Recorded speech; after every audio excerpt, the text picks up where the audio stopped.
Well, thank you so much, Chris Igeni, for having enlightened us with the new curriculum and how it's performing both from the students' perspective as well as the teachers' perspective.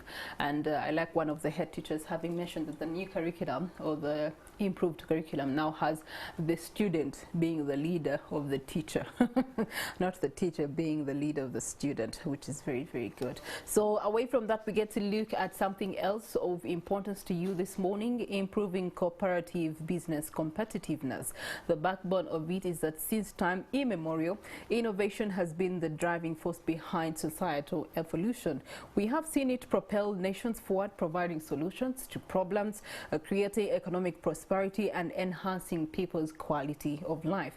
The global enthusiasm for innovation has set the stage for a very compelling competitive stage for excellence, and countries are vying to outdo one another. You can see it within the East African region. The competitiveness to outdo one another is green, not just in terms of technological breakthroughs, but also in fostering inclusive growth, sustainable development, as well as social well-being. While it is encouraging that cooperatives are taking strides in some sections of the economy, like agriculture, rural electricity, and financial services, it is still too early to determine whether these services are still having a lasting impact as far as innovation is concerned. Now, to have this conversation, I'm joined by Jane Amuge Okello, who's the CEO UHURU Institute. Good morning to you.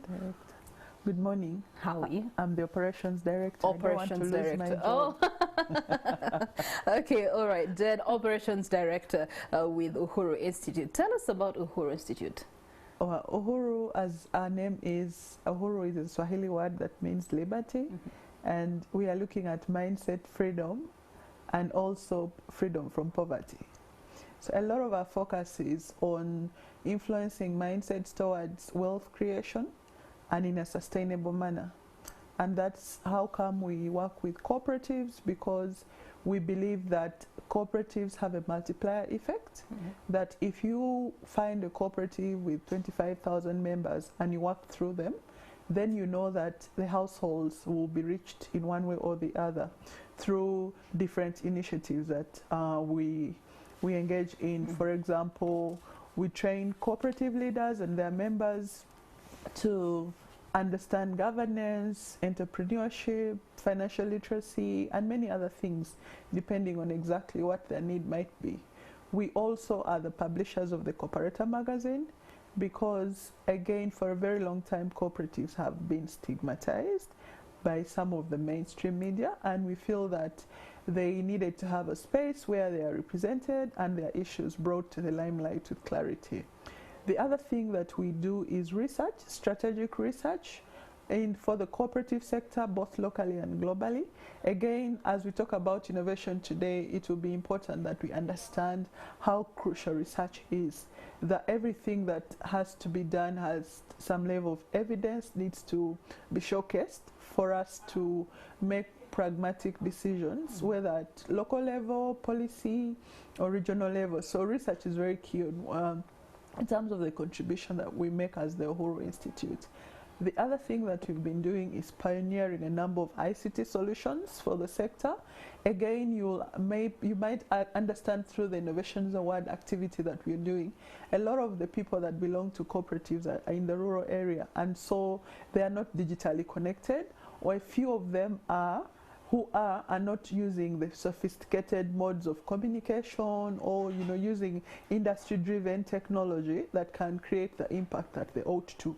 So we've developed about 4 softwares that is to power digitalization in cooperatives. And lastly, we also run Fanaka Finance, which provides affordable financing to the unbanked and those that are unbankable, in the sense that they are not yet ready, so the commercial banks are most likely not willing to engage with them. Okay. So we do this collaboratively though, with cooperatives, government institutions, and development partners. Okay, so you have mentioned that there's some cooperatives that do not get the the desired publicity or attention, especially by mainstream media, and so we would like to understand which ones are those, or better still, what are the types of cooperatives that you work with? So perhaps to understand that Uganda has a variety of cooperatives. We have financial cooperatives, which are the most predominant, mainly propped up also by the current government development initiatives like Emyoga and parish development model, but also previously a lot of investments from development partners has been driven to SACCOs. So SACCOs make over 60% of the cooperative business types. But in the rural areas, we have also agricultural cooperatives that are into production, bulking and marketing, and that's why you see some of the cash crops like coffee, cotton previously, cocoa, vanilla and all this being largely driven by the cooperatives. But also we have housing cooperatives, which is really to address the housing needs. We also have health cooperatives. Again, that is to extend affordable healthcare solutions to the community. We have mining cooperatives, mainly in the subsector of gold mining. We have one in Buheju, another one in Busia. We have transport cooperatives, largely in both in transporting of cargo, but also passenger transport. I think you've seen Awakule Inume on the streets of Kampala. And you've heard of UHURU, which is in Kawempe, that mainly transports cargo. We also have cooperatives in insurance business. You've heard of CIC, that's the Cooperative Insurance Company of Uganda. So cooperatives are virtually in every sector. Any legal business that is done can be done by cooperatives. Okay, all right. Yeah. So we want to find out what's the stance of innovation in over the 40,000 plus cooperatives that exist in Uganda today. Like we mentioned, there's a lot going on. And we are also in a discovery path to just bring out some of those things that nobody perhaps has even paid attention to. But I will pick out the innovations mainly in the agribusiness sector. We've seen a lot of innovation mainly in fertilizer production. Again, that is supposed to help us combat some of the climate change related challenges that come with synthetic fertilizers, but also generally there's a drive towards organic food. So a lot of cooperatives have gone in to produce organic fertilizer using local resources. We've also seen other innovations around coffee, blended coffee. Some of our coffee cooperatives like Ankole Coffee, Chibinge Coffee have gone in, to ensure that as they add value to their coffee, they've blended with vanilla and many other things. More to that, we've also seen innovation in the SACCO sector, where the loans are not the typical loan that usually people would go for. You find, for example, a cooperative has gone in to bring in a clean energy element to their loan. So they are maybe running a subsidized loan scheme, but that enables for their members to obtain clean energy solutions that would address the challenges of women, especially in the rural areas, who have been very much burdened by looking for firewood and the time they spend in and all that. We've also seen innovation in value-adding machinery, where cooperatives have gone in to develop dryers, solar dryers, and different things that ideally would enable them to add value to their different products that they produce. And so we also want to learn as we do this innovation award. The Innovations Award is, first of all, it's the first of its kind. Before we go to the award, we want to find out, with these innovations in the market, do they enhance competitiveness and do they actually bring about the sustainability that we want to see in cooperative societies? Yes. For example, there's a cooperative in Lira called Annual Nino. And it's a cooperative that largely has teachers as members. So during COVID, people didn't have money. Yeah.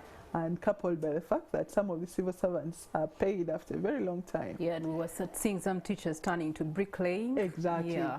So these teachers went ahead and started producing earthworms. Earthworms are those long, not very interesting. Scary to see in the bathroom. Exactly. So they were doing this mainly to produce fertilizer that they would use for growing their vegetables.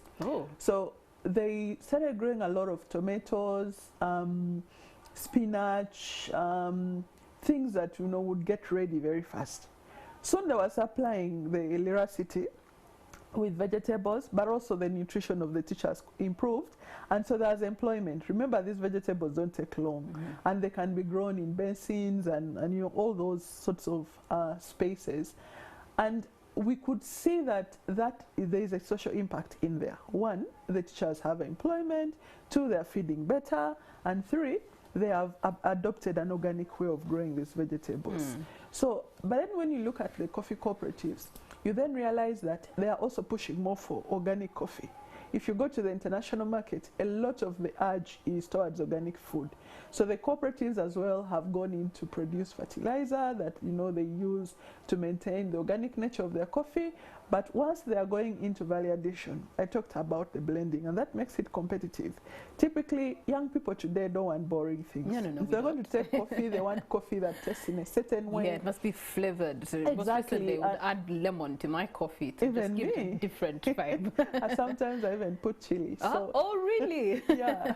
Innovation. Innovatively, yes. Yeah. So that in a way makes them competitive, because then you're meeting the needs of the people that ideally you're producing for. But also when you look at the organic coffee that I'm talking about internationally, then we as Uganda, being one of the largest exporters of coffee, we find ourselves having market for this coffee, and that is competitiveness as well. All right, so it definitely gives you a picture of sustainability. Now, I know that you have launched the COP 360 Awards, the first of its kind. What is the purpose behind these awards? Yes, like we mentioned, cooperatives are not sleeping entirely. There are those that are up and running and doing amazing stuff out there. But a lot of these cooperatives have not been given opportunity to showcase what they're doing. And even when if they had the opportunity to showcase, no one has rewarded them for the effort. So one, we want to showcase what cooperatives are doing. Two, we want to connect these cooperatives to financing partners, also to be known by different persons that could open new opportunities for them. Thirdly, we want to recognize them. We want to say thank you for thinking on your feet. And continuously, that is going to inspire others to do bigger and greater things. Now, perhaps also the way innovation has been interpreted in this world, people think about innovation in the context of robotic science and all that, and yet innovation needs to be simplified so that Omuntu Wawansi, that person in the village, can be able to relate and know that there are so many initiatives that can be done in the rural area, and that would still count as innovation for as long as there's something unique and you're addressing a problem.